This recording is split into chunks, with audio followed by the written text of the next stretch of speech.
The man becomes a beggar from Billionaire. It looks like a nightmare, but it was reality. The story will move you to tears. Los Angeles, with its sprawling hills, iconic skyline, and sun-kissed beaches, had long been home to some of the world's most influential figures.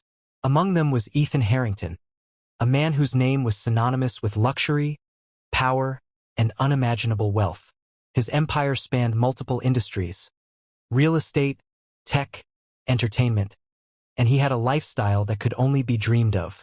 From lavish parties in Beverly Hills to private jets flying him across the globe, Ethan's life seemed untouched by the troubles of the world.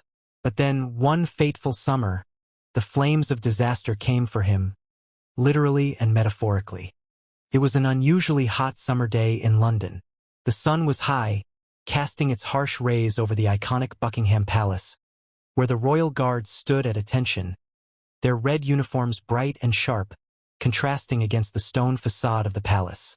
Thousands of tourists gathered outside, taking pictures and marveling at the soldiers who had long been symbols of British tradition.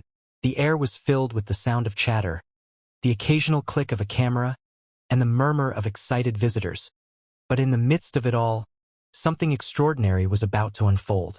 Among the crowd stood a man, mid-30s, dressed in casual clothes, a look of determination on his face. He wasn't there to admire the architecture or take pictures like the other tourists. No, he was there for something else entirely. There was a fire in his eyes, a sense of frustration, as if he was on a mission, one that would shake the very foundations of what people believed about respect and tradition. As he walked closer to the royal guard positioned at the gates, his steps became more deliberate, his gaze never leaving the soldier standing stoically, arms at his sides, his face unmoving and focused. The royal guard, a tall man with a stern expression, was unfazed by the crowd around him. This was his duty, and he'd been trained to withstand everything from tourists' cameras to the occasional harsh comment. But what he didn't know was that today, he would face something that no one had ever prepared him for. The man, now standing just a few feet away from the guard, seemed to hesitate for a moment. His hands clenched into fists, his breathing deep and deliberate. For a brief moment, it seemed as though he might turn around and walk away, but instead, something inside him snapped.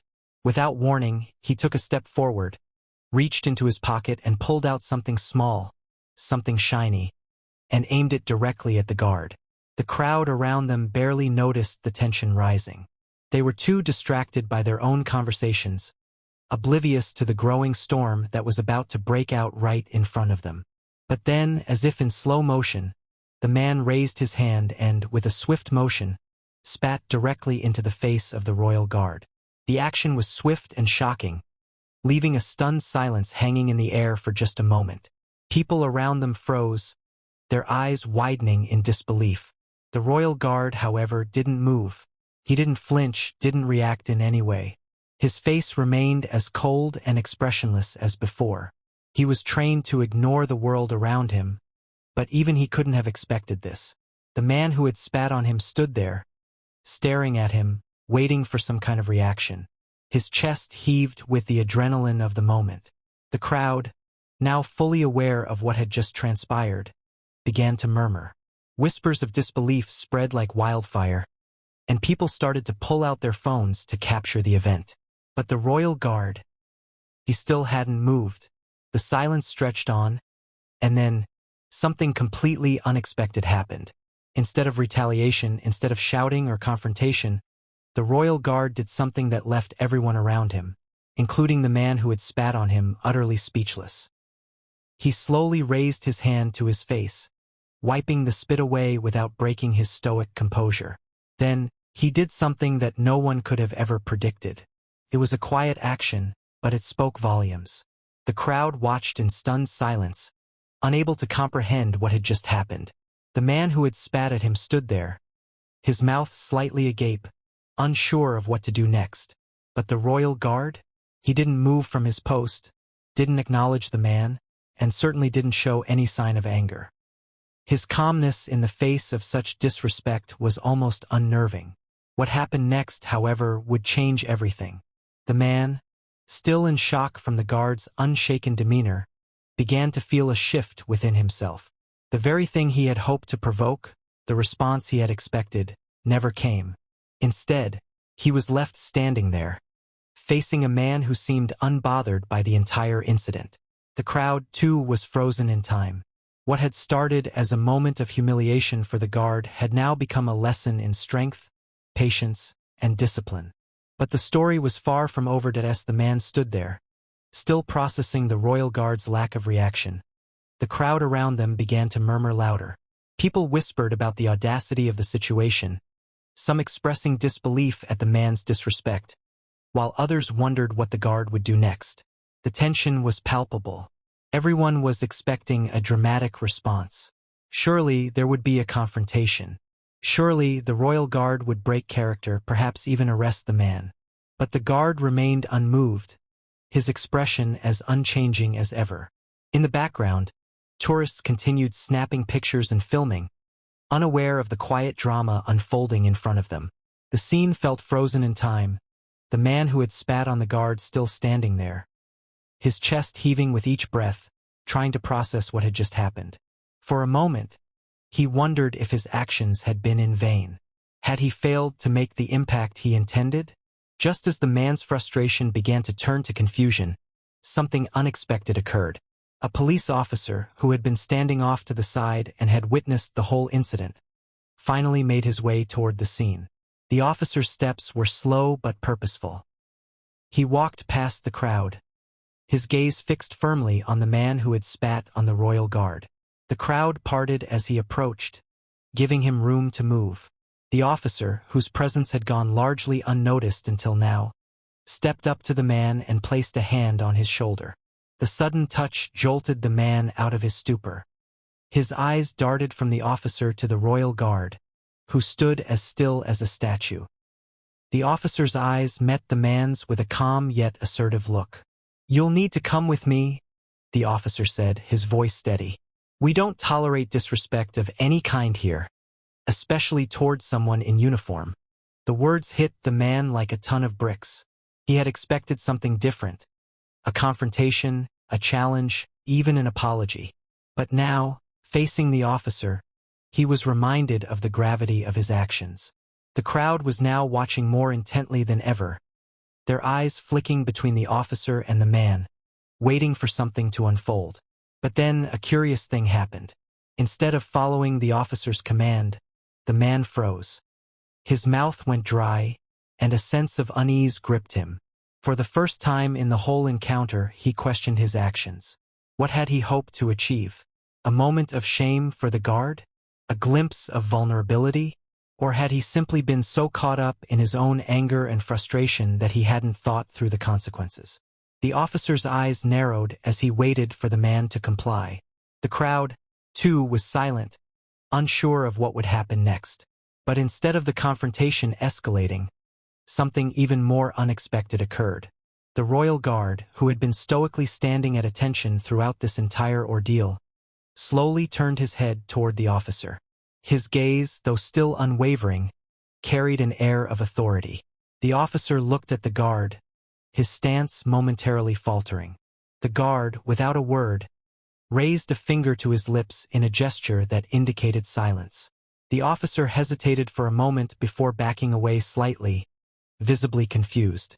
He had been prepared for a scene, for a fight, for something loud and disruptive. Instead, he was left in the middle of an unfolding drama that he couldn't quite understand. The man, feeling the pressure of the moment, finally spoke. "What's happening? Why isn't anyone doing anything?" His voice was hoarse, his confusion growing with each passing second. The royal guard, who had remained silent throughout the encounter, finally took a step forward. The movement was subtle but deliberate. The crowd held its breath, unsure of what to expect. The guard then looked directly at the man who had spat on him, his voice calm but firm. "You expected me to react, to show anger, to show humiliation. You thought you could break me. But here's the truth." The guard's voice carried over the crowd, drawing them in. "You didn't succeed. You've given me nothing to react to. Your disrespect is meaningless."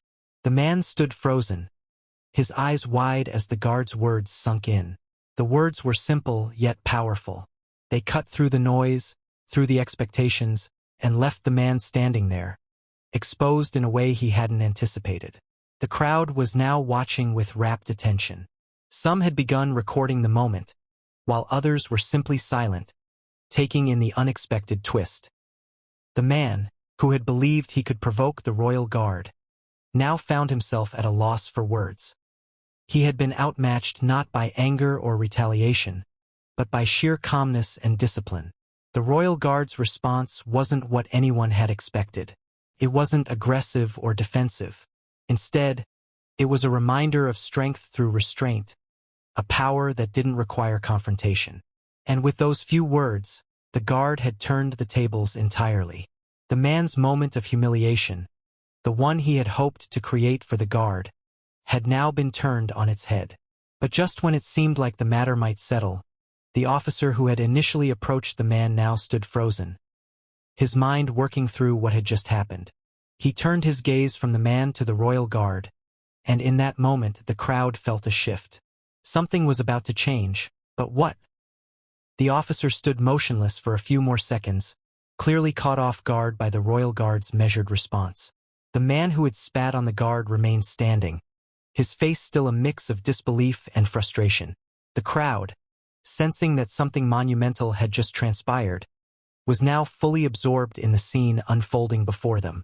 It was almost as if the entire atmosphere had shifted in that very instant, with everyone collectively holding their breath, waiting for what would happen next. The officer, still unsure of how to proceed, turned his attention back to the man. "You've already caused enough of a scene," he said, his voice lower than before, as if the air of authority around him had been slightly dampened by the guard's calmness. "You can either leave now with dignity or face consequences. This is your last chance." The man, his eyes darting nervously, finally seemed to regain his composure. The guard's lack of reaction, his refusal to engage, had broken something inside him. For the first time, the man felt vulnerable, exposed. His entire body tensed up, as though he had just realized the full weight of his actions. What had he really been trying to prove? What had he hoped to achieve by provoking the guard, of all people? He looked down at the ground, his face flushed with a mixture of embarrassment and confusion. The crowd, sensing a shift in his demeanor, began to murmur among themselves. Some looked at him with pity, others with disdain. But all of them were watching intently, waiting for his next move. And then, in the midst of the uneasy silence, something unexpected happened. The man who had originally come here to cause a scene, who had walked into this confrontation with a sense of purpose, suddenly took a step back. His chest, once puffed with arrogance, now seemed to deflate as the reality of the situation hit him. Without saying another word, he turned around and walked away from the royal guard and the officer, his pace quickening as he moved toward the edge of the crowd. The crowd, stunned by his sudden change in demeanor, seemed to react as though the tension had evaporated. Some people were left in shock, while others muttered under their breath. The officer, too, seemed momentarily taken aback. But the royal guard stood in his original position, unflinching, still a beacon of composure in the middle of the chaos. As the man made his way through the crowd, he was acutely aware of the eyes following him. He could feel the whispers, the judgments, the eyes that had once been fixated on the royal guard now shifting to him. It was as if he had been stripped of his earlier bravado, and yet he could feel no satisfaction in the attention. There was no joy in the idea that he had provoked the guard. In fact, he realized, there was a deep sense of regret, something he hadn't expected to feel when he first walked into that situation. He reached the outer edge of the crowd, his hands in his pockets, his head hung low. For a brief moment, he thought about turning back, confronting the guard again, or saying something to reclaim some semblance of dignity. But he didn't. Instead, he kept walking, his steps becoming more and more uncertain. The crowd began to disperse as well, some returning to their previous activities, others still whispering among themselves. The moment had passed, and yet, for those who had witnessed the encounter, the image of the royal guard, standing tall and unyielding, remained etched in their minds. It was a quiet strength, an unspoken power, that seemed to resonate deeply with everyone who had seen it. But as the man reached the final steps away from the scene, something even more unexpected happened. A woman, who had been part of the crowd, walked up to him. She was older, with gray hair and a gentle but confident demeanor. Her eyes met his with a kind, almost knowing look. "You know," she said softly, her voice carrying over the fading hum of the crowd, "it takes more courage to walk away than to stay and fight." The man stopped in his tracks, turning toward her. There was a moment of silence, and for the first time since the incident began, he felt as though someone truly understood what he was going through. The woman's words hit him harder than anything he had experienced in the last few minutes. It wasn't the words of the officer or the crowd, but this simple statement that made him pause. I don't know what I was thinking," he muttered, shaking his head. The woman smiled gently. "Sometimes we make mistakes because we don't know the impact they'll have. But there's always a lesson in it. And you'll learn from this one. I'm sure of it." The man stood there for a long moment, reflecting on her words. He had expected anger, confrontation, or even embarrassment from the guard and the crowd. But instead, he had received nothing but silence. And that silence had been more powerful than any reaction he could have imagined. The woman's words, too, were a reminder of that. Perhaps, in the end, it wasn't about proving something to others. Maybe it was about proving something to himself. With a final, uncertain nod to the woman, the man turned and walked away, his steps lighter, but his heart heavy with the understanding that he had been taught a lesson that would stay with him for a long time. And in that moment, something shifted in him. He knew he would never forget the calm strength of the Royal Guard or the quiet lesson he had learned today. What had started as an act of defiance had turned into an unexpected journey of self-realization.